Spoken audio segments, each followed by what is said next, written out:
ठीक है। तो हमने क्या क्या सीखा था? देखा था कि हम कैसे मेजर्स कैलकुलेट कर सकते हैं, कैसे न्यू कॉलम वैल्यूज हम कैलकुलेट कर सकते हैं। ठीक है। ये चीज हमने निकाली थी, एंड निकाल के हमने चेक भी किया था, तो कुछ चीजें हमने बनाई भी थी इसकी मदद से। ओके। तो कुछ चीजें हमने निकाली भी थी, जैसे कि हमने मेजर्स निकाले थे, किसमें से निकाले थे मेजर्स? किसी में तो निकाले थे मेजर्स का। ठीक है। तो हमने रिक्वायर्ड डेट, सीप, ट्रेजरी, ये कुछ चीजें हमने निकाली थी। ठीक है। नहीं, रिक्वायर्ड डेट तो नहीं, हमने किसी में से मेजर्स निकाला था। हाँ, सम ऑफ अमाउंट, यहाँ से हमने क्या फाइंड आउट किया था? मेजर्स फाइंड आउट किया था। ठीक है। तो मेजर्स फाइंड आउट करके हमने कहाँ देखा था? यहाँ पे आप देख सकते हो, मेजर्स को मैंने निकाला था। देन आपको अच्छे से याद भी होगा हमने मेजर्स कैसे फाइंड आउट किया था, and कैसे निकाला था। ठीक है। तो ये तो चीज थी मेजर्स वगैरह को निकालने की बारी। अब हम डिटेल में डेस्क को समझते हैं कि डेस्क को हम कैसे कैसे यूज करने वाले हैं, then इसके लिए हमें क्या क्या नीड और क्या क्या नॉलेज होना चाहिए। ठीक है। तो डेस्क क्या होता है, हमने बात की थी, याद हो तो आपको? डेस्क को मैंने बताया था, डेटा एनालिसिस एक्सप्रेशन कहते हैं। जैसे कि हमारे पास एक्सेल के अंदर फॉर्मूलाज आते हैं, सेम तरीका है डेस्क का यूज करने का। ठीक है। जिसके लिए मैंने सिंटेक्स की बात की थी कि आपको मेजर निकालना है तो मेजर नेम देना है, देन किस फंक्शन को यूज करो, मतलब किस फॉर्मूले को यूज करो, then table name, then column name. Same चीज आपको यहाँ पे कॉलम में भी यूज करना था। कॉलम क्या करता है, हर पर्टिकुलर सेल के लिए अलग से कैलकुलेशन करके दे देता है। मेजर्स में क्या होता है, आप वो टोटल डिटेल्स निकालते हो, जो कि ज्यादातर आप कहाँ पे शो करोगे, उसकी वैल्यू को विजुअलाइजेशन सेक्शन में आप शो करोगे। ठीक है। ओके। तो अब नेक्स्ट चीज हम इसमें से थोड़ी बहुत और चीजें देख लेते हैं जो कि हमें इंपॉर्टेंट होगी, जिसके बारे में हमें पता होना चाहिए कि डेस्क के अंदर हम क्या क्या कर सकते हैं। तो डेस्क के अंदर यूज करने वाले ऑपरेटर्स, ऑपरेटर्स वो चीज होती है। Okay. Operators in desk. Okay. Desk operators का मीन हो गया, operators means that perform certain operation. Okay. This is a symbol to shows that, to showing performing some certain operations. Okay. उसे हम कहते हैं ऑपरेटर्स। ओके। अगर types of operators की बात करें तो किस किस टाइप्स के ऑपरेटर्स होते हैं? फर्स्ट होता है हमारे पास अरिथमेटिक ऑपरेटर्स। अरिथमेटिक ऑपरेटर्स, अगर आपने क्या है कोई प्रोग्रामिंग लैंग्वेजेस वगैरह पढ़ी होगी तो ये चीजें जरूर देखी होगी। अरिथमेटिक ऑपरेटर्स अगर नहीं पढ़ी होगी तो कोई बात नहीं। इसमें क्या होता है, हमारे पास एडिशंस होते हैं। ठीक है। अरिथमेटिक ऑपरेटर्स की अगर बात करो तो ये होता क्या है, जनरली ये जो ऑपरेटर्स होते हैं, ठीक है, फॉर अप्लाइंग सम अरिथमेटिक, या फिर आप बात करो तो मैथमेटिकल कैलकुलेशंस, या फिर मैं बात करूँ तो मैथमेटिकल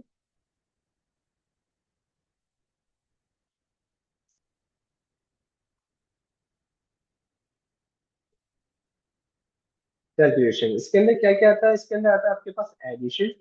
एडिशन के लिए सिंपली हम यूज करते हैं प्लस सिंबल। ठीक है। देन आता है सब्ट्रैक्शन। सब्ट्रैक्शन के लिए आप सिंपली क्या यूज करते हो? माइनस का सिंबल। ठीक है।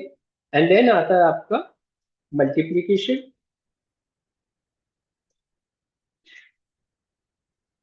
जिसके लिए आप यूज करते हो एस्ट्रिक का सिंबल, जो कि हमारा स्टार सिंबल है। ठीक है। देन आता है डिवाइड। डिवाइड के लिए आप यूज करते हो स्लैश का symbol, forward slash.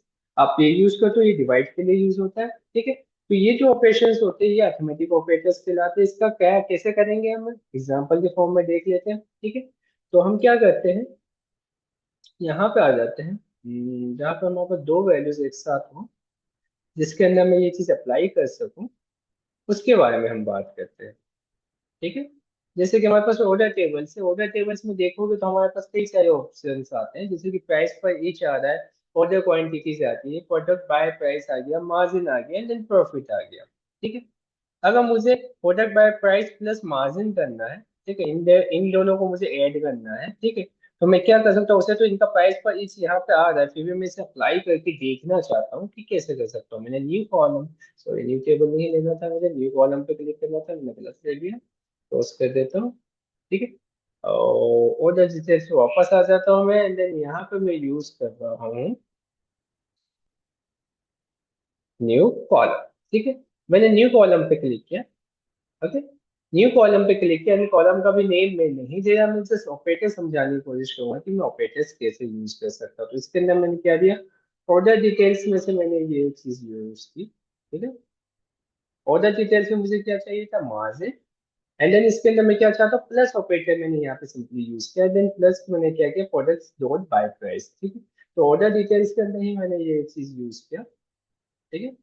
Order details में मैंने क्या किया, प्रोडक्ट्स डॉट बाय प्राइस मैंने ये निकालना चाहता हूँ। देन एंटर कर दिया मैंने, कॉलम का नेम कुछ नहीं दिया मैंने। तो देख सकते हो यहाँ पे क्या आ गया, इनकी टोटल वैल्यू आ गई, मतलब इन दोनों का क्या हो गया, एडिशन हो गया, ठीक है। तो ऐड क्या करता है, एडिशन करके देता है। ओके, सपोज मुझे एडिशन नहीं करना, माइनस करना, सब्ट्रैक्शन करना है, इसके बीच में जो वैल्यू आ रही है margin and product by price के बीच में कितनी की डिफरेंस आ रहा है, अगर ये निकालना हो तो मैं माइनस का साइन लगाऊंगा एंड देन एंटर करूंगा। तो यहाँ पे आप मुझे ये क्या करके देगा, यहाँ पे माइनस में वैल्यूज देगा, ठीक है। तो कई जगह आप देख रहे होगे तो यहाँ पे वैल्यूज माइनस में आ रही है, कई जगह प्लस में आ रही है, जो भी वैल्यूज आप देखोगे उसके अकॉर्डिंग यहाँ पे वैल्यूज आ जाएगी, ठीक है। तो मैं अगर चाहूँ तो इसके अंदर थोड़ी सी वैल्यूज को उल्टा कर देता हूँ, जैसे कि इस वैल्यू को मैं कट करके स्टार्टिंग में ले जाता हूँ। देन मार्जिन को, क्योंकि मार्जिन मेरा लो है तो मैं यहाँ पे रख देता हूँ, इससे मुझे आइडिया लग जाएगा, ठीक है। एंड देन इसको मैंने रन किया तो आप देखोगे तो यहाँ पे कुछ इस तरह से वैल्यूज आएगी मेरे पास। कई जगह मेरे पास नेगेटिव में वैल्यूज है, कई जगह पॉजिटिव में वैल्यूज है, जो कि माइनस रुपए सिंबल के बाहर आ रही है तो समझ लो वो नेगेटिव में वैल्यूज आ रही है, ठीक है। तो इस तरह की चीजें आप निकाल सकते हो, ठीक है। दूसरी चीज, अगर मुझे ये चीज नहीं निकालनी, सपोज मुझे क्या निकालना है, ऑर्डर लाइन नंबर या फिर order quantity multiply by product by price के हिसाब से मुझे वैल्यू निकालनी है, तो हम क्या कर सकते हैं, ठीक है। तो यहाँ पे हम कैसे कर सकते हैं, हम क्या लेंगे, इस सबको मैं हटा रहा हूँ, यहाँ से डिलीट कर रहा हूँ। देन मुझे क्या चाहिए, ऑर्डर चाहिए, ठीक है। ऑर्डर डिटेल्स में मुझे क्या चाहिए, एक प्रोडक्ट बाय प्राइस चाहिए मुझे, ठीक है। मल्टीप्लाई बाय, मैं क्या चाहता हूँ, क्वांटिटी ऑर्डर, जो मैंने क्वांटिटी की उसकी मुझे डिटेलिंग मतलब टोटल वैल्यूज चाहिए, तो मैंने यहाँ पे वही सेम चीज लिया, ऑर्डर डिटेल्स। एंड देन मुझे क्वांटिटी ऑर्डर चाहिए इसके अंदर, तो मैंने यहाँ पे क्या ले लिया, क्वांटिटी ऑर्डर लिया। एंड देन एंटर किया। तो यहाँ पे क्या हो जाएगा, इन दोनों का मल्टीप्लीकेशन होके आ जाएगा, जो कि हमारी टोटल वैल्यूज यहाँ पे निकल के आ जाएगी, ठीक है। सिंपली मैंने इस चीज को फाइंड आउट कर दिया। ओके, इनकेस अगर मुझे प्रॉफिट में से कितना पर पीस पे कितना प्रॉफिट हुआ, क्वांटिटी पर क्वांटिटी में कितना प्रॉफिट हो गया, ये चीज अगर मुझे फाइंड आउट करनी है तो यहाँ पर मुझे क्या यूज करना पड़ेगा, डिविजन का साइन यूज करना पड़ेगा, जो कि अरिथमेटिक ऑपरेशन का एक पार्ट है, ठीक है। तो मैं ये सारी चीजें फिर से यहाँ से इरेज कर रहा हूँ, ठीक है। एंड देन यहाँ पे आके मैं क्या करता हूँ, मैंने लिखा ऑर्डर डिटेल्स। ऑर्डर डिटेल्स में मैंने क्या उठाया, प्रॉफिट उठाया, ठीक है। यहाँ पे मेरे पास सजेशन आ जाता है। देन यहाँ पे मैं मल्टीप्लाई डिविडेंड का साइन लगाऊंगा। देन मैं क्या करूंगा, क्वांटिटी ऑर्डर को सिलेक्ट करूंगा, जो कि यहाँ पे मिलेगा मुझे, ऑर्डर डिटेल्स के अंदर क्वांटिटी ऑर्डर मिलेगा मुझे, तो क्वांटिटी ऑर्डर मैंने यहाँ से सिलेक्ट किया एंड देन एंटर कर दिया, ठीक है। तो वर्किंग ऑन इट करने के बाद आपको पता चलेगा, तो प्राइस पर ईच आपको पर मार्जिन में कितनी वैल्यूज मिली, वो आपको यहाँ पे कैलकुलेट हो सकती है, आ जाएगा, जो कि आपको मार्जिन के अंदर भी दिख रहा होगा कि प्रॉफिट कितना हुआ पर पीस के अंदर, ठीक है। तो ये चीज होती है हमारी ये अर्थमेटिक ऑपरेशन मुझे ये चीज अप्लाई करके देता है। तो मैंने चार ऑपरेशन आपको अप्लाई करके दिखाया, ठीक है। समझ में आ गया अर्थमेटिक ऑपरेटर्स कैसे हम यूज करते हैं ये, क्योंकि कई सारे फॉर्मुलेज के साथ ये चीजें यूज हो सकती होगी। देन तो आपको ये सारे ऑपरेटर्स के बारे में पता होना चाहिए, ठीक है। नेक्स्ट आता है मोस्टली इंपॉर्टेंट, जो कि हमारे साथ तो होता ही होता है, कंपेरिजन ऑपरेटर्स, ठीक है।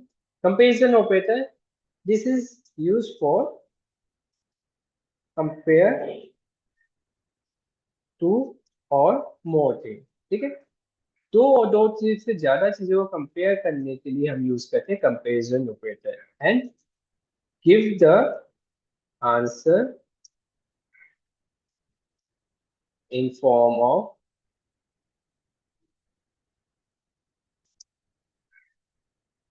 Boolean format, okay. अब ये बूलियन फॉर्मेट क्या होता है, बूलियन फॉर्मेट मीन्स ट्रू और फॉल्स, ओके। किसमें आंसर देगा, ट्रू और फॉल्स में ये हमें आंसर देगा, ओके। तो उसे हम कहेंगे कंपैरिजन ऑपरेटर। देन इसके अंदर क्या क्या आ जाता है आपके पास, इसमें आता है सबसे पहले आपके पास इक्वल टू, ठीक है। जो कि इक्वल है कि नहीं इसके, ये हमें फाइंड आउट करके देगा। ओके, जिसके लिए इक्वल सिंबल हम यूज करते हैं। नेक्स्ट आता है नॉट इक्वल टू, कि वो इसके इक्वल है कि नहीं। ठीक है, इसके लिए हम ये वाला सिंबल यूज करते हैं नॉट इक्वल टू के लिए। ठीक है, देन आता है ग्रेटर देन, जिसके लिए हम ये वाला सिंबल यूज करते हैं। देन आता है लेस देन, जिसके लिए हम लेस देन का सिंबल यूज करते हैं। देन आता है ग्रेटर देन इक्वल टू, जिसके लिए आप क्या कहोगे, लेस देन यानी इक्वल टू का साइन यूज करोगे। देन यहाँ पे आता है less than, sorry, greater than equal to का साइन यूज करोगे। देन यहाँ पे आता है less then equal to.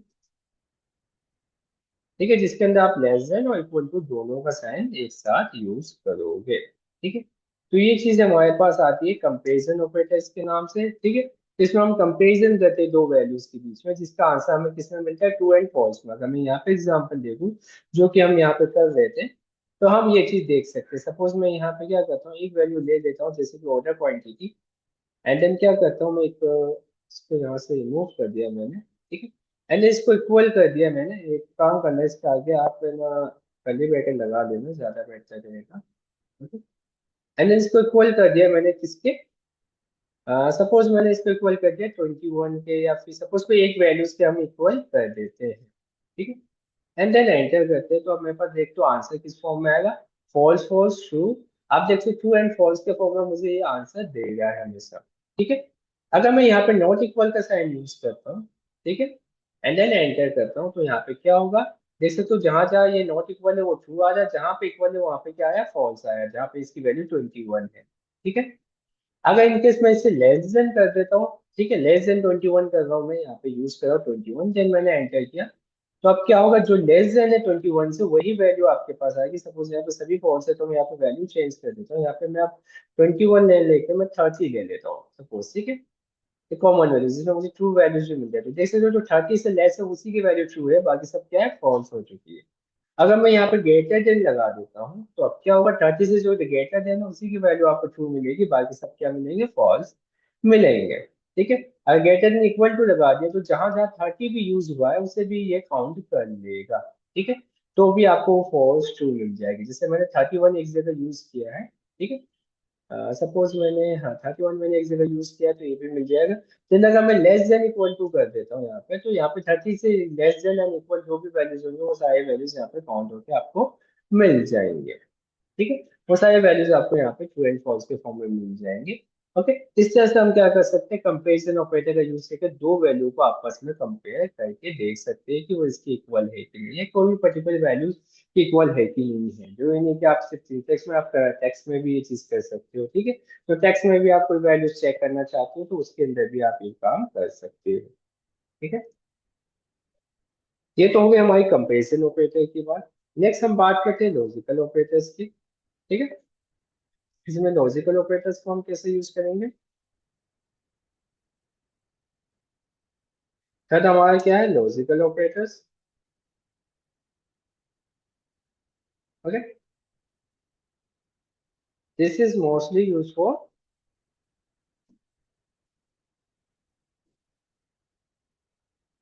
Comparing two और मोर वैल्यूज। ठीक है, तो दो और दो से ज्यादा वैल्यूज को अगर आपको कंपेयर करना है, तो उसके लिए आप यूज करते हो लॉजिकल ऑपरेटर का, जिसमें सबसे पहले आता है एंड, सेकंड आता है और, एंड देन लास्ट आता है नॉट। ठीक है, एंड एंड और का काम होता है, एंड मतलब आपने जितने भी लॉजिक दिए हैं, ठीक है, all logics are true too, then we get then we then get a true value, true answer. ठीक है, ये भी आपको बूलियन फॉर्म में आंसर देगा। If any logic is true, then got a true answer. ठीक है, तो ये चीज हमें कुछ इस तरह से काम करके देता है कि अगर आपकी एक भी लॉजिक ट्रू होगा वो लो। ठीक है, this is giver, this is giving a reverse answer. Reverse answer मतलब आप अगर नोट यूज करते हो, तो आपको हमेशा उसका रिवर्स आंसर आपको देगा। जैसे कि आपने अगर ट्रू वैल्यू आ रही है तो उसका फॉल्स कर देगा, फॉल्स आ रही है तो ट्रू कर देगा। सपोज क्योंकि जैसे देख सकते हो मैंने यहाँ पे यूज किया, देन इसी का आगे मैंने क्या यूज कर दिया, नॉट यूज कर दिया। ठीक है, तो आप देख सकते हो जहां जहां फॉल्स आ रहा है वहां ट्रू हो जाएगा, जहां ट्रू आ रहा है वहां पे क्या हो जाएगा, फॉल्स हो जाएगा। अगर मैं एंटर करूंगा, ठीक है ना, एंटर किया मैंने, ठीक है, तो आप देखोगे तो ये रिवर्स कर देगा, जहां पे फॉल्स था वहां ट्रू कर देगा, जहां ट्रू था वहां पे क्या कर देगा, आपका फॉल्स कर देगा। ठीक है, तो ये भी बहुत इंपॉर्टेंट है, काफी यूज आने वाले हैं हमारे इसके अंदर। अगर मैं इसको एंड और के केस में समझाऊं, ठीक है, तो एंड के केस में हम बात करते हैं, एंड दी एंड यूज करना है आपको। देन यहाँ पे हमने क्या किया, लॉजिक चेक किया। लॉजिक किस कौन कौन से लॉजिक चेक किए, फर्स्ट ऑफ ऑल मैंने चेक किया जो मेरा क्वांटिटी ऑर्डर है उसी के अकॉर्डिंग हम चेक कर रहे हैं, या फिर प्राइसेस या फिर कोई भी आप वैल्यू चेक कर सकते हो जो इनके आपको चेक कर रहे हो। ठीक है, तो सपोज मैं यहाँ पे प्राइस पर ईच एंड देन मार्जिन दोनों चेक कर रहा हूँ कि मेरा मार्जिन 40 रुपीज से ऊपर है, एंड देन प्राइस की वैल्यू हमारी suppose sorry product by price, या फिर आप साथ सोच सकते हो क्वांटिटी ऑर्डर का आप देख सकते हो। सपोज मैंने क्या ले लिया, यहाँ पे ऑर्डर ले रहा हूँ मैं, ठीक है, ऑर्डर डिटेल्स ले लिया, एंड देन यहाँ पे मैंने क्या ले लिया, मार्जिन। मार्जिन जो होना चाहिए मेरा ग्रेटर देन होना चाहिए 25। ठीक है, 25 से ग्रेटर होना चाहिए। ठीक है, ये पहली कंडीशन मैंने दी थी। देन इसमें आप मल्टीपल लॉजिक्स लगा सकते हो। देन प्राइस इसकी वैल्यू मेरे पास जो होनी चाहिए वो 30 से अब वो होना चाहिए, या फिर हम बात कर सकते हैं बाई प्राइस की जो वैल्यू होनी चाहिए वो हमारी होनी चाहिए 30 से अब। ठीक है, या फिर हम क्वांटिटी ले सकते हैं कि 30 से अब क्वांटिटी होनी चाहिए, तो मैं यहाँ पे क्वांटिटी ले लेता हूँ। तो यहाँ पे मैंने ले लिया क्वांटिटी, कहाँ गया क्वांटिटी, हाँ क्वांटिटी ऑर्डर, जिसकी साइज होनी चाहिए अपने पास 30 से अब। ठीक है, ब्रैकेट क्लोज किया एंड देन एंटर किया, तो यहाँ पे देख सकते हैं हमारे पास क्या हो रहा है, कर्व फॉल्स फॉल्स, जहाँ पे ट्रू आया तो देख सकते हो यहाँ पे वैल्यू क्या है, 31 है। एंड देन यहाँ पे इसकी मार्जिन क्या है, 91 है, मतलब मार्जिन भी इंक्रीज है। यहाँ पे देखो कि मार्जिन इसकी ज्यादा है 25 से, मगर इसकी क्वांटिटी 30 से कम है, इस वजह से यहाँ पे क्या है, फॉल्स आया। इसके अंदर क्या होता है, आप जितनी भी कंडीशन लगाओ, ठीक है, सारी कंडीशन ट्रू होना जरूरी है। एक भी कंडीशन फॉल्स होगी तो आपका आंसर क्या आएगा, फॉल्स ही आएगा, ट्रू बिल्कुल भी नहीं आएगा। ठीक है, इन द सेंस अगर मैं यहाँ पे एंड की जगह और यूज करूँ, ठीक है, तो एंड की जगह मैं और यूज कर लेता हूँ, यहाँ पे ओ आर मैंने एंटर किया। ठीक है, देन हम एंटर करते हैं, तो अब क्या होगा, देख सकते हो सारी वैल्यूज ट्रू आ गई। फॉल्स का आ रहा है जहाँ पे दोनों कंडीशन हमारी फॉल्स है, वहां पे मुझे फॉल्स मिल रहा है, बाकी जगह कहीं पे भी एक भी कंडीशन ट्रू है, मतलब क्वांटिटी हो जाए ज्यादा, फिर मार्जिन भले ही कम हो तो भी चलेगा। अगर मार्जिन कम है देन क्वांटिटी ऑर्डर ज्यादा है, तो आप तब भी ये आंसर सही देगा। ठीक है, तो ये चीज होती है हमारी और के केस में। क्लियर? ठीक है, नेक्स्ट हम बात करते हैं कॉन्केटिनेशन की। ठीक है, फोर्थ हमारा जो ऑपरेटर्स आता है उसे हम कहते हैं कॉन्केटिनेट, कॉन्केटिनेशन। ये चीज आपने इसमें एक्सेल में भी यूज होगा। ठीक है, this is use for adding two text values, two और मोर टेक्स्ट वैल्यूज। तो ये टेक्स्ट वैल्यूज के लिए ज्यादा यूज होती है। ठीक, ये आपके वैल्यूज के लिए काम नहीं आएगी, टेक्स्ट वैल्यूज के साथ ये ज्यादा काम आएगी। इसके अंदर हम क्या यूज करते हैं, इसके अंदर हम जनरली एंड का साइन यूज करते हैं, या फिर सीधा सीधा हम कॉनकैटिनेट ही यूज कर लेते हैं। ठीक है, तो ये दोनों चीजें आप यूज कर सकते हो। कैसे यूज करेंगे चलो हम देख लेते हैं। जहाँ पे हमारे पास वैल्यूज दो दो कई बार आगे होगी, जैसे कॉन्टेक्ट लास्ट नेम का एंड कॉन्टेक्ट फर्स्ट नेम आ रहा है, इसका मुझे फुल नेम निकालना है। ठीक है, वैसे तो है मेरे पास फुल नेम, ठीक है, कॉन्टेक्ट का लास्ट नेम क्या है, देन कॉन्टेक्ट का फर्स्ट नेम ये क्या है, इसके भी यहाँ पे हमें क्या चाहिए, फुल नेम चाहिए। तो यहाँ पे हम इसका फुल नेम निकालना चाहते हैं, तो हम यहाँ पे कैलकुलेट कर सकते हैं। तो हम यहाँ पे क्या करेंगे, न्यू कॉलम लेंगे। ठीक है, न्यू कॉलम लेने के बाद हम क्या करेंगे, यहाँ पे और इसका नाम कुछ और दे देते हैं, क्योंकि वहाँ पे कॉलम वन दूंगा तो ये बारह नीचे दे देगा, कॉलम वन के नाम से देते हैं। तो अब मैं क्या कर रहा हूँ, यहाँ पे सबसे पहले मैं ले रहा हूँ क्या नाम है इस टेबल का, कस्टमर टेबल है हमारे पास। ठीक है, कस्टमर में सबसे पहले कॉन्टेक्ट फर्स्ट नेम। ठीक है, एंड देन यहाँ पे मैंने यूज किया एंड का साइन, देन यहाँ पे ले आओ कस्टमर्स के अंदर कॉन्टेक्ट लास्ट नेम। ठीक है, ये दो वैल्यू ली एंड देन एंटर कर दिया। ठीक है, एंटर करते ही आप देखोगे तो इनके बीच में क्या है, ये दोनों एक साथ एड ऑन होके आ गए। बस एक चीज और इशू आ गया इसके अंदर, बीच में आप देखोगे तो स्पेस नहीं है, तो स्पेस हमें ऐड कैसे करना है, सिंपली आप एंड का साइन और लगा दो एक बार, बीच में, देन बीच में क्या कर दो, एक स्पेस और एक्स्ट्रा ऐड कर दो, देन एंटर दबा दो। ठीक है, तो अब देख सकते हो बीच में एक एक्स्ट्रा स्पेस भी आ गई है। ओके, या फिर नेक्स्ट चीज आप क्या कर सकते हो, इन्हीं चीज के लिए अगर आप चाहो तो कॉनकेटिनेट यूज कर सकते हो। ठीक है, कॉनकेटिनेट के लिए आपको एंड यूज करने की जरूरत नहीं पड़ेगी। ठीक है, यहाँ पे आपको सीधा क्या यूज करना है, इनके बीच में कॉमा यूज करना है और कुछ नहीं करना है। ठीक है, देन एंटर करोगे तो आपका ये काम ये कॉन्केटिनेट भी कर देगा। देन इसमें भी देख सकते हो तो बैक गैप नहीं आ रहा, तो यहाँ पे एक और करके इसमें क्या कर दो, एक स्पेस ऐड कर दो। ठीक है, एंड देन एंटर डालो। ठीक है, यहाँ पे एरर आ रही है।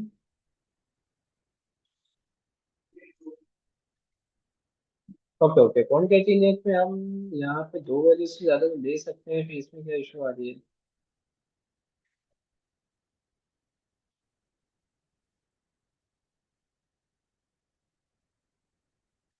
ठीक, ओके, यहाँ पे सिर्फ शायद दो ही वैल्यूज ले सकते हैं, इससे ज्यादा वैल्यूज ये नहीं लेगा। ठीक, कॉन्केटिनेट में यूज है तो इससे अच्छा है कि आप एंड का सिंबल ही यूज करो, ज्यादा बेटर है, क्योंकि कॉन्केटिनेट में यहाँ पे इशू आ रही।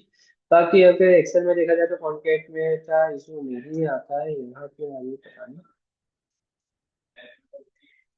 ठीक, तो ये सिर्फ दो ही वैल्यूज लेता है यहाँ, तो इसलिए बेटर है कि आप क्या यूज करो, एंड का सिंबल यूज कर लो। ठीक है, तो एंड के सिंबल में आप ये चीजें इजीली कर सकते हो। तो कॉन्केटिनेशन के लिए आप सबसे बेस्ट है, यहाँ पे आप क्या करो, एंड का सिंबल आप यूज करो। ठीक है, तो ये आपको क्या करके देगा, कॉन्केटिनेट करके दे देगा वैल्यूज को। ठीक है, तो ये फॉर्मूलाज आप अप्लाई कर सकते हो यहाँ पे। ओके, नेक्स्ट हम बात करते हैं इसके अंदर और भी ऑपरेटर्स के बारे में, जो कि ज्यादा खास नहीं है, जो मेन इंपॉर्टेंट है वो मैंने आपको बता दिया। नेक्स्ट आता है रेफरेंस ऑपरेटर। रेफरेंस ऑपरेटर मतलब आप किसी का रेफरेंस दे रहे हो तो उसके लिए आप यूज करते हो रेफरेंस ऑपरेटर, जो कि हम जनरली यूज करते हैं स्क्वायर ब्रैकेट से, जो आप देख भी सकते हो। जैसे कि मैंने कस्टमर कस्टमर के अंदर मैं किसकी रेफरेंस ले रहा हूँ, कस्टमर कॉन्टेक्ट फर्स्ट नेम का रेफरेंस ले रहा हूँ, तो मैंने इसके लिए ये यूज किया। ठीक है, तो ये रेफरेंस ऑपरेटर कहलाते हैं हमारे, जो कि एक वैल्यू को दूसरे वैल्यू के फॉर्म में रेफरेंस कर रहे हैं। सर नेक्स्ट अगर मैं बात करूँ सिक्स ऑप्शन। ठीक है, तो क्या आता है हमारे पास, पेयर सिंथेसिस। ठीक है, पेयर सिंथेसिस का यूज होता है नॉर्मली हमें कोई ब्लॉक शो करने के लिए। ठीक है, इसमें दोनों चीज यूज हो जाती है, एक तो रेफरेंस ऑपरेटर भी यूज होता है, पेयर सिंथेसिस। जैसे देख सकते हो मुझे अलग अलग बताना था, तो मैंने क्या यूज किया, पेयर सिंथेसिस इसके लिए यूज किया। मतलब एक ब्लॉक का फॉर्मेशन में आप चीजें यूज करना चाहते हो तो इस तरह से आप यूज कर सकते हो, जिसके लिए मल्टीपल फॉर्मुलाज आप अप्लाई करोगे तो वो चीज आप अच्छी यूज कर पाओगे। ठीक है, उसके अलावा आप कई सारी चीजें यूज कर सकते हो, जैसे कॉलन सेमीकोलन, ये चीजें होती है, मगर जो मेनली यूज होते हैं वो तीन ऑप्शन है हमारे, लॉजिकल, कंपेरिजन या अरिथमेटिक। ये सबसे ज्यादा यूज होते हैं, तो इनका आपको खास ध्यान रखना है, क्योंकि इसी से आपके फॉर्मुलेज बनेंगे। कुछ फॉर्मुलेज आपके बने बनाए हैं, आप फॉर्मुलेज के अंदर फॉर्मुलेज बनाना चाहते हो तो इसकी वजह से बना सकते हो। कई सारे क्वेरीज आप बनाओगे, टिपिकल क्वेरीज, तो वो भी बनाओगे। हम सीखेंगे कैसे टिपिकल क्वेरीज बना सकते हैं, जिसके भी आप हम कल सारे टेबल से एक साथ डाटा इकट्ठा करके निकाल सके। ठीक है, तो वो चीज भी हम सीखेंगे कि हम कैसे उसको क्रिएट कर सकते हैं, किसकी हेल्प से हम क्रिएट कर सकते हैं, कहाँ पे हम इसको यूज कर सकते हैं। क्लियर? ठीक है, तो यहाँ तक आपको समझ में आ गया कि ऑपरेटर्स क्या होते हैं, यस या नो? ऑपरेटर्स मतलब समझ में आ गया, लेकिन थोड़ा प्रैक्टिस का है, मतलब थोड़ा कंफ्यूज हो रहा हूँ मतलब। क्या कंफ्यूजन ये आ रही है आपको? जैसे कि एंड और नॉट ये सब बताएं, इसमें पे यूज कहाँ होगा, मतलब यूज कैसे करें?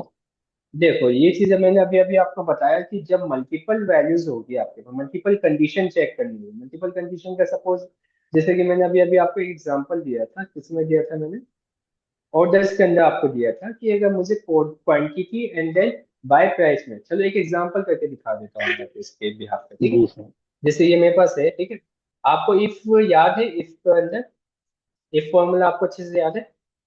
हाँ सर एक। ठीक है, सेम इफ मैं यहाँ पे यूज कर रहा हूँ। ठीक है, अब मैं क्या चाहता हूँ, मैं ये चाहता हूँ कि अगर मेरे पास एक ये हो क्वेरी, सपोज मैं यहाँ पे ये चाहता हूँ कि मैं अगर बात करूँ, ठीक है, मैं ये चाहता हूँ कि अगर मेरे पास ऑर्डर जो है, ऑर्डर क्वांटिटी जो मेरे पास है वो 30 से ज्यादा हो। ठीक है, क्या हो, 30 से ज्यादा हो, या फिर उसकी प्राइस जो हो वो 100 से ज्यादा हो। तो मैं ये चाहूंगा, उसकी प्राइस जो हो वो 100 से ज्यादा हो, तो मैं ये चाहूंगा उसके अंदर मैं डिस्काउंट दे दूं उसको। ठीक है, होता है ना जिसकी वैल्यू ज्यादा होती है तो उसकी डिस्काउंट रेट भी हमें ज्यादा मिल सकते हैं, 10%, 20%। तो मैं क्या देना चाहूंगा, 20% डिस्काउंट देना चाहूंगा। ठीक है, नहीं तो मैं मैक्सिमम डिस्काउंट क्या दूंगा, 10% तक के लिए। ठीक है, तो फिर मैक्सिमम डिस्काउंट क्या हो जाएगा मेरे पास, अगर नहीं होगा तो क्या होगा, मैक्सिमम डिस्काउंट 10% ही रहेगा। अगर उसकी क्वांटिटी 30 से ज्यादा हो, साथ साथ में उसकी प्राइस भी हमारे पास 100 से ज्यादा हो, तो हमारे पास मैक्सिमम डिस्काउंट हम कितना दे सकते हैं, 20% दे सकते हैं। ओके। आप कभी कभार गए होंगे शॉप में, शॉप में जाने के बाद आपको अगर प्राइस ज्यादा की कीमत ज्यादा होती है, देन क्वांटिटी ज्यादा होती है, तो सामने वाला डिस्काउंट भी अच्छा दे देता है। ओके। तो ये इस केस में इसके जी अंदर सर। अप्लाई करना चाहता हूँ। ठीक है। तो ये चीज मैं देखना चाहूंगा कि किसकी जगह मैं डिस्काउंट ज्यादा दूं या फिर कहाँ में कम डिस्काउंट दूं। ठीक है। तो मैं यहाँ पे एक डिस्काउंट का नेम दे देता हूँ, इस कॉलम का नेम डिस्काउंट दे देता हूँ। ठीक है। एंड देन यहाँ पे मुझे लॉजिक टेस्ट करना है। आपको पता है इफ के साथ मैं सिर्फ एक बार में एक ही लॉजिक टेस्ट कर सकता हूँ, अगर डायरेक्ट में टेस्ट करूँ तो। ठीक है, एक साथ दो लॉजिक दे सकता हूँ मैं इसके अंदर। हम्म, यस या नो? हाँ सर। दे सकता हूँ। चलो देख के देखते हैं। इफ डायरेक्ट नहीं इफ दे के सकता साथ हूँ तो कि ये नहीं? दे सकते डायरेक्ट नहीं दे सकता ना? सर। अगर मैं इफ यहाँ पे 30 लिखूँ तो सीधा सीधा ये मुझसे पूछेगा result if true, result if false, बस ये मुझसे आंसर पूछेगा। लॉजिक टेक्स्ट ये सिर्फ एक बार में एक ही अप्लाई करें। तो ऐसी जगहों पे आप क्या करोगे, यहाँ पे यूज करोगे एंड का। क्या करोगे, एंड। ठीक है। इफ के अंदर मैंने क्या क्या यूज, एंड क्योंकि आप मुझे मल्टीपल चीजें देखनी है। क्या देखनी है, क्वांटिटी ऑर्डर वैल्यू देखनी है, देन प्राइस क्या है इसकी, दो चीजें देखनी है मुझे, प्राइस भी देखनी है, देन क्वांटिटी ऑर्डर भी चेक करना है, दोनों कंडीशन चेक करना है। उसके हिसाब से मैं यहाँ पे क्या दूंगा, डिस्काउंट दूंगा। ठीक है। तो इसका एग्जांपल हम करके देखते थे, जैसे कि ऑर्डर्स डिटेल है मेरे पास, एंड देन इसमें मैंने क्या सिलेक्ट किया, क्वांटिटी ऑर्डर। कहाँ गया मेरा क्वांटिटी ऑर्डर, देन इसमें मैंने क्या कहा, ग्रेटर देन इक्वल टू किसके होना चाहिए, 30 के। ठीक है। देन कॉमा लगा के सेकंड वैल्यू आप चेक करोगे, जिसके अंदर आप क्या चेक करोगे, प्राइस ईच की वैल्यू चेक करोगे, जो ग्रेटर देन इक्वल टू क्या होना चाहिए, 100 रुपीज के। ठीक है। तो ये क्या होगा, आपका एंड कंडीशन यहाँ पे कंप्लीट हुआ। देन कॉमा लगा हुआ, ब्रैकेट क्लोज किया मैंने। देन आप यहाँ पे इफ कंडीशन ट्रू होगा तो मैं क्या दूंगा, okay, up to discount, up to मैंने क्या लिखा, discount up to 20%, inverted comma मैंने एक मैसेज टाइप कर दिया। ठीक है। नहीं तो क्या कहेंगे, डिस्काउंट अप टू, स्पेलिंग में बताऊँ मैं। ठीक है। 10%। तो मैंने डिस्काउंट अप टू यहाँ पे 10% दिया, ब्रैकेट क्लोज किया, एंड देन सिंपली हमने क्या किया, एंटर कर दिया। ठीक है। तो आप देख सकते हो कि जहां पे वैल्यू क्वांटिटी ऑर्डर भले ही मेरे पास 49 से ज्यादा है, मगर इसकी प्राइस, ईच प्राइस क्या है, 35 ही है, तो हमने क्या लिखा, 10% डिस्काउंट लिखा। यहीं पे आप देखोगे तो इसकी वैल्यू क्या है, 31 है, एंड देन प्राइस इसकी 100 से ऊपर है, प्राइस ईच क्या है, 100 से ऊपर है, तो डिस्काउंट वैल्यू हमने क्या दे दिया, 20% दे दिया। ठीक है। तो एंड के केस में क्या होगा, इन दोनों की कंडीशन को ट्रू होना कंपलसरी होगा। अगर इन दोनों कंडीशन में से एक भी फॉल्स हुआ तो क्या होगा, हमारे पास फॉल्स वाली वैल्यू आएगी। ओके। समझ में आया? हाँ सर। तो इस तरह की चीजें में आप यूज कर सकते हो, इसके अलावा भी कई जगह यूज कर सकते हैं। अगर इनकी जगह और यूज कर लेता तो क्या होता मेरे साथ, जहाँ पे कोई एक भी कंडीशन ट्रू हो जाती वो वैल्यू में क्या हो जाती, आ जाती है आंसर उसका मेरे पास। तो देख सकते हो सभी का हाँ 10%, जहाँ पे 10% आया मतलब वहां समझ लो ये दोनों कंडीशन फॉल्स है। 130 से कम है और यहाँ पे 100 से कम है, तब जाके 10% आया, नहीं तो 20% सब जगह आ रहा है। क्यों? क्योंकि एक भी कंडीशन ट्रू हुई तो हमारा आंसर ट्रू हो जाएगा। ठीक है। तो ऐसे सिचुएशंस पे आप ये ज्यादातर यूज कर पाओगे। क्लियर? तो एक बार प्रैक्टिस करके देखना, आपके पास आ जाएगी चीजें। Okay sir. ओके। ठीक है। यहाँ तक क्लियर है ठीक आपको, है। समझ में आ गया ऑपरेटर्स कैसे यूज करने हैं? हाँ सर। ठीक है। ठीक है। तो अब हम नेक्स्ट ठीक। आगे चलते हैं, एक चीज और कर लेते हैं साथ साथ में। ओके। और डेक्स इंपॉर्टेंट है क्योंकि ज्यादातर इंटरव्यू क्वेश्चंस डेक्स से ही आते हैं, तो इसलिए मैं आपको डिटेल में अच्छे से बताऊंगा, ताकि आप अगर इनके फ्यूचर में यूज करना चाहते हो जॉब पर्पस के लिए भी तो आपके काम आ जाए। ओके। ओके।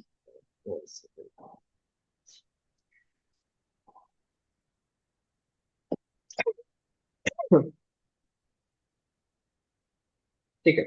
तो हमने डेस्क के अंदर आपको बताया था कि हम काफी सारे फंक्शंस के बारे में पढ़ने वाले हैं। ठीक है।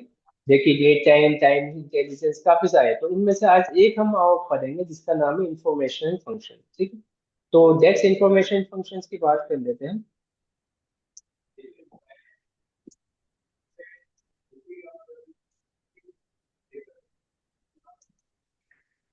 ठीक है। इसका काम होता है आपको इंफॉर्मेशन प्रोवाइड करना कि ये चीज मौजूद है कि नहीं है। ठीक है। इसके लिए ये चीज यूज होता है। इसके अंदर काफी सारे फॉर्मूलाज आते हैं, जैसे कंटेंट के फॉर्मूला हो गया आपके पास, कंटेंट का फॉर्मूला आप यूज कर सकते हो। ठीक है, कंटेंट मतलब ये वैल्यू इसके अंदर मौजूद है कि नहीं है, ये आपको अगर फाइंड आउट करना है तो ये फाइंड आउट कर सकते हो। ठीक है, कंटेंट्स के अंदर का मैं एग्जांपल करके दिखाऊं कि मैं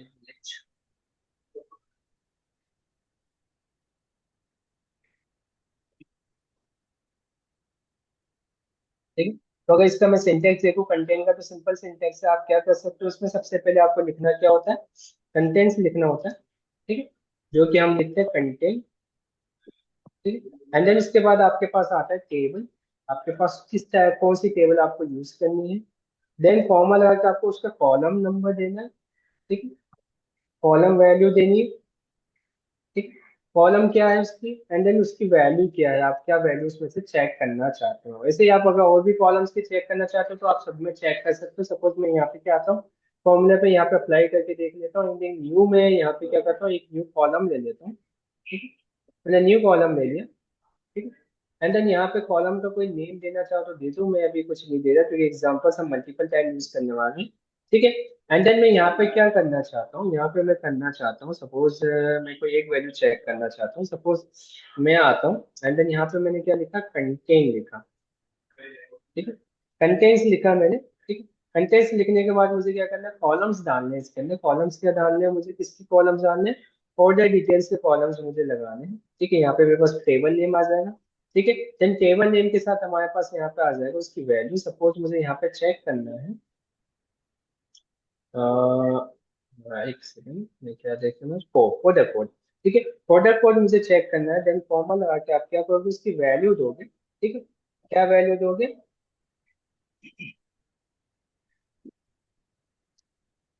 वैल्यू हम क्या देंगे, हाँ वैल्यू हम कॉमा लगा के इन्वर्टेड कॉमा में वैल्यू देंगे। सपोज मुझे कोई एक वैल्यू चेक करनी है, सपोज 18।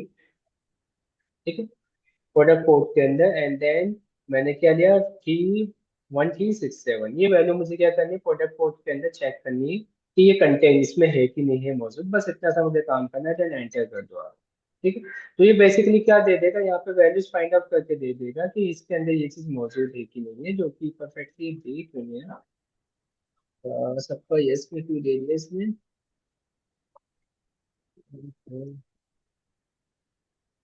मैं इसको बंद करके वापस से एंटर कर देता हूँ।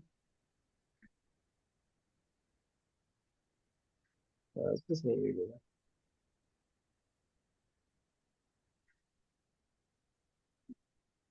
कुछ तो गड़बड़ है, टेबल तो सही था। ओके, तो एक ये दिया मैंने, एंड देन और उसको मैं एक वैल्यू और दूंगा साथ साथ में। सपोज मैं इसमें दे देता हूँ ऑर्डर नंबर। ठीक है, एंड देन ऑर्डर नंबर में मैंने वैल्यू पास कर दी 10101। ठीक है, एंड देन एंटर कर। ठीक है, ओके ये मेरा इसमें है स्ट्रिंग में, तो मैं स्ट्रिंग में दूंगा। अब करते हैं। ठीक, तो आप देख सकते हो क्या हो गया, फॉल्स फॉल्स वैल्यू आ रही है। फॉल्स फॉल्स वैल्यू क्यों आ रही है, क्योंकि आप देख सकते हो दोनों में वो वैल्यू अपडेट नहीं है। कंटेंट में सिंपली कुछ नहीं करता, ये आपकी वैल्यू वहां पे है कि नहीं है मौजूद, इसको चेक करके बताता है। ओके, जनरली हम कंटेंट्स को क्या यूज करते हैं, इसके अंदर हम कुछ चीजें और देख लेते हैं जो कि इसके अंदर सही से आपका आंसर आ भी नहीं रहे। ठीक है, तो उस चीज से मैं रिलेटेड कंटेंट तो आपको यूजफुल है भी नहीं, मैं कुछ और बता देता हूँ इसके अंदर।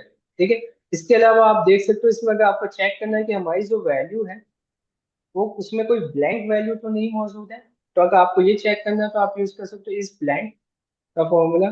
ठीक है, उसको हम कैसे यूज करेंगे यहाँ पे देख लेते हैं। ठीक है, सपोज मैं यहाँ पे यूज करूँ इस ब्लैंक। इस ब्लैंक के अंदर मैंने यूज के अंदर यहाँ पे कुछ वैल्यूज ले लेता हूँ, जैसे कि मैं यहाँ पे क्या ब्लैंक हो सकती है, चलो इसमें तो कोई ब्लैंक वैल्यू नहीं हो सकती जहाँ तक मेरा अनुमान है। मैं इस वाले सेल को कंप्लीट ही कर देता हूँ एंड देन बाद में यूज कर लूंगा। ठीक है, कस्टमर्स में आ जाते हैं। कस्टमर्स में कुछ वैल्यूज ऐसी होती है जो ब्लैंक होती है, जैसे स्टेट की जगह पे ब्लैंक है मेरा, तो मैं स्टेट के अंदर चेक करना चाहता हूँ कि यहाँ पे कहाँ कहाँ पे ब्लैंक वैल्यू है। जैसे किसी फॉर्मूले में अप्लाई कर देता हूँ क्योंकि मुझे इसका उससे कोई नीड है नहीं। ठीक है, तो मैं यहाँ पे क्या यूज करता हूँ, इस ब्लैंक का फॉर्मूला यूज कर रहा हूँ। इस ब्लैंक का फॉर्मूला यूज किया, सबसे पहले मुझे क्या चाहिए, इसका टेबल नेम चाहिए, ठीक है। तो इसका टेबल नेम, सॉरी, इसका टेबल नेम हमें नहीं चाहिए, यहाँ पे हमें डायरेक्ट ही वैल्यू चेक कर सकते हैं। ठीक है, तो हम क्या करेंगे, कस्टमर टेबल्स के अंदर से हम क्या निकालना चाहते हैं, इसकी सिटी, सॉरी स्ट्रेट निकालना है ना हमें। ठीक है, तो यहाँ पे हमने स्टेट किया एंड देन स्टेट की वैल्यू क्लोज कर दिया एंड देन एंटर किया, तो ये हमें बता देगा कि कौन कौन सी वैल्यू ब्लैंक है। जहाँ पे ब्लैंक है वहां पे वैल्यू क्या आ जाएगी, ट्रू आ जाएगी। जहाँ पे ब्लैंक नहीं है वहां पे वैल्यू क्या आ जाएगी, फॉल्स आ जाएगी। ठीक है, तो ये ब्लैंक के लिए आप यूज कर सकते हो। ठीक है, सिंपल वे है, आप ब्लैंक के लिए यूज करना। देन अगर आपको अगर चेक करना है कि मेरे पास जो गिवन वैल्यूज है वो नंबर है, तो आप क्या यूज कर सकते हो, एक फॉर्मूला जिसका नाम है इज नंबर। ठीक है, अगर आपको टेक्स्ट के लिए चेक करना है तो इस टेक्स्ट आप यूज कर सकते हो। ठीक है, तो ये आपको इस टेक्स्ट की वैल्यू को दिखा देगा। जैसे कि मुझे इसके ये इसके अंदर टेक्स्ट वैल्यूज लिखनी है, तो अगर मैं चेक करना चाहता हूँ तो यहाँ पे सिंपली मैं क्या कर सकता हूँ, इस टेक्स्ट को यूज कर सकता हूँ। देन इसको रन करता हूँ तो ये भी मुझे आंसर किसमें देगा, ट्रू एंड फॉल्स में आंसर दे देगा। जहां जहां पे मेरे पास टेक्स्ट वैल्यूज है वहां पे ट्रू दे रहा है, जहां पे बस कोई वैल्यू ही नहीं है वहां पे क्या दे रहा है, ये फॉल्स दे रहा है। ठीक है, अगर मुझे यहाँ पे नंबर चेक करना है तो मुझे क्या करना होगा, इस नंबर के अंदर वो सिर्फ नंबर वैल्यू को ही आइडेंटिफाई करेगा। सपोज मैंने सेल्स रिपोर्ट एम्प्लॉय नंबर देखा, ठीक, इसकी वैल्यू दे रहा हूँ मैं, कस्टमर दिया मैंने एंड देन यहाँ पे मुझे क्या चाहिए, सेल्स रिपोर्ट एम्प्लॉय नंबर। तो मैंने जैसे एंटर किया तो कुछ जगह मेरे पास एम्प्लॉय नंबर नहीं मौजूद है, तो देख सकते हो कहाँ कई जगह पे ट्रू आएगा जहाँ पे नंबर है, जहाँ पे नहीं वहाँ पे फॉल्स दे जाएगा, क्योंकि इसके हिसाब से यहाँ पे कोई नंबर वैल्यू नहीं है। ठीक है, इसके अलावा इसमें कई सारी चीजें होती है जो कि यूज आती है, जो कि ज्यादा जनरली यूज नहीं आता है, मगर इनके साथ कभी यूज आ जाए तो आप उसका यूज कर सकते हो, जो कि मैं आगे थोड़ी कभी कोई की चीज यूज आएगी तो मैं आपको जरूर बता दूंगा। ओके, तो ये चीज होती है हमारी इंफॉर्मेशन, जो कि आपको इंफॉर्मेशन प्रोवाइड करती है पर्टिकुलर वे में कि हाँ ये चीज इसके अंदर मौजूद है कि नहीं है। ठीक है, तो ये चीज यस या नो में ही आपको प्रोवाइड करवाएगा। ठीक है, इसे हम कहते हैं इंफॉर्मेशन, इसे हम कहते हैं डायरेक्ट इंफॉर्मेशन फंक्शन। ठीक है, इसमें इसके अलावा भी कई सारे फंक्शंस हैं। ठीक है, मैं नोट्स में कई चीजें ऐड करूंगा, ऐड ऑन करके फिर आपको अपडेटेड नोट्स और भेजूंगा। ठीक, तो इसमें कुछ क्या है, उसमें डेस्क के अंदर फॉर्मुले नहीं लिखे हुए, तो मैं काफी सारी चीजें ऐड ऑन करूंगा अभी नोट्स में और भी। ठीक है, तो यहाँ पे इस तरह से आप क्या कर सकते हो, इन्फॉर्मेशन फंक्शंस का इस्तेमाल कर सकते हो। देन इससे जो कि मैंने आपको लॉजिकल ऑपरेटर्स बताया, देन इन्फॉर्मेशन फंक्शन में जो बताया आपको, जो मोस्टली यूज आते हैं, वो चीज एक बार आप अप्लाई करके देखना। ठीक है, देन इसके अलावा कुछ और है तो आप उसको भी यूज करके देखना एंड देन कोई डाउट आता है तो मुझसे पूछना। ओके, नेक्स्ट चीज मैं आपको कल बताऊंगा। Okay sir. यस, सर वो जरा नोट्स भेज दीजिएगा सर, पहले नहीं वाला अभी भी तो और क्या, अभी जो। नहीं नहीं वो थोड़ा अपडेट करने में भी थोड़ा टाइम जाएगा, मेरे पास वर्क नहीं है। मैं नोट्स को अपडेट कर रहा हूँ अपना, ठीक है, ताकि जिसमें सारे फॉर्मुलेस वगैरह भी रिटर्न हो, तो मैं वो लिख के आपको फिर अपडेट करके जब पूरी तरह से अपडेट हो जाएगा तब मैं भेज। Okay, okay sir. तो सर इससे पहले आपने एक नोट्स भेजा था, वो दोबारा से भेज दीजिएगा, वो थोड़ा डिलीट हो गया मेरे से।